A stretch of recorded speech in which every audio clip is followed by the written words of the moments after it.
ఎచ్చెల్ల మండలంలోని national consumer registration commission ఆధ్వర్యంలో James hospital వారిచే ఉచిత మెగా వైద్య శిబిరం ఏర్పాటు చేశారు. ఈ శిబిరానికి దాదాపుగా 200 మందికి పైగా వచ్చి ఉచిత వైద్యం చేయించుకున్నారంటున్న national consumer registration commission founder Ramesh గౌడ్తో మా ప్రతినిధి వెంకటరమణ ఫేస్ టు ఫేస్.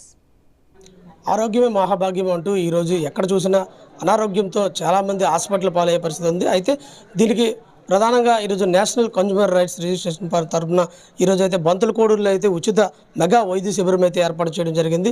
ఇది జెమ్స్ హాస్పిటల్ ఆధ్వర్యంలో అయితే ఈరోజు భారీ మెగా వైద్య శిబిరం అయితే ఏర్పాటు చేయడం, దాదాపుగా 150 నుంచి 200 మంది పేదలు ఇక్కడ ఉచితంగా వైద్యం చేసుకోవడానికి వాళ్ళకి ఇక్కడికైతే విచ్చేసి ఉన్నారు. అయితే మనతో పాటు చైర్మన్ గారు, ఫౌండర్ అయితే ఉన్నారు. ఆయన మరి రమేష్ గారు, ఆయనతో మరికొంత సమాచారం మీద తెలుసుకునే ప్రయత్నం చేద్దాం. చెప్పండి సార్, ఈరోజు ఇక్కడికి చేయడానికి కారణం, ఈ వైద్య శిబిరం ఏర్పాటు చేయడానికి కారణం, ప్రధాన లక్ష్యం ఏంటి? ఎందుకంటే ఇక్కడ ఉండే విలేజ్ల్లోకి వైద్య సహకారం సరిగ్గా అందట్లేదండి. వీళ్ళు ఎక్కడికి వెళ్ళాలంటే శ్రీకాకుళం వరకు వెళ్ళాల్సి వస్తుంది.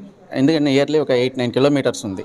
అందుకని చెప్పి మా టీం పీపుల్కి అందరికీ కూడా ఏం చెప్పామంటే, నియరెస్ట్ మీకు అక్కడ ఉండే దగ్గరలో ఉండే ఏదైనా సరే హాస్పిటల్ నుంచి సహకారాలు తీసుకొని అక్కడికి ఆ ఊర్లో వెళ్ళి వైద్యం గురించి వాళ్ళకి వైద్యాన్ని అందించి వాళ్ళకి మెడికల్ టెస్టులు కూడా ఇక్కడే చేయించి వాళ్ళకి మెడిసిన్ కూడా ఇచ్చే విధంగా మాట్లాడి చేయమని చెప్పేసి మా యొక్క చైర్పర్సన్ అయిన ఉమా గారికి చెప్పడం జరిగింది.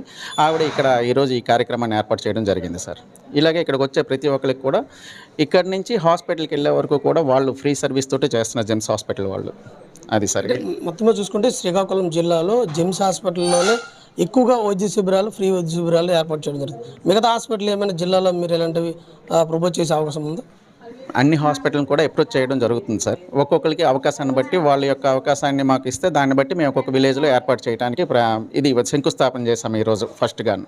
ఇక నుంచి ఏ యొక్క హాస్పిటల్ నుంచి మాకు వాళ్ళ యొక్క సహాయ సహకారాలు మాకు అందించారంటే మరి ఇంకొక విలేజ్లో పెట్టడానికి మేము చూస్తాం. ఇలా ప్రతి ఒక్క హాస్పిటల్ని కూడా మేము అప్రోచ్ అవుతున్నామండి. అది సార్. ఇది మొత్తంగా చూసుకుంటే శ్రీకాకుళం జిల్లాలో ఎచ్చెర్ల మండలం బంతులకోడూరు వద్ద అయితే భారీ ఉచిత మెగా వైద్య శిబిరం అయితే ఏర్పాటు చేసి దాదాపుగా 100 మందికి అయితే ఫ్రీ వైద్య టాబ్లెట్స్, అదేవిధంగా ఉచితంగా షుగరు, బీపీ చెకింగ్ చేస్తూ వాళ్ళకి ఎటువంటి అనారోగ్యం ఉన్నా ఇక్కడ ఎక్కువగా ఏమైనా వాళ్ళు గుర్తిస్తే అనారోగ్యంతో జెమ్స్ హాస్పిటల్కి తరలించి అక్కడున్న ఆ వైద్య శిబిరాలతో, వైద్య సౌకర్యాలతో వాళ్ళకి ఫ్రీగా వైద్యం చేస్తామని కూడా చెప్తున్నా నేషనల్ కన్జ్యూమర్ రైట్స్ ఆధ్వర్యంలో చేస్తున్నారని చెప్తున్నారు. ఇది ఇక్కడ తాజా పరిస్థితి. Video Venkataramana 19 TV.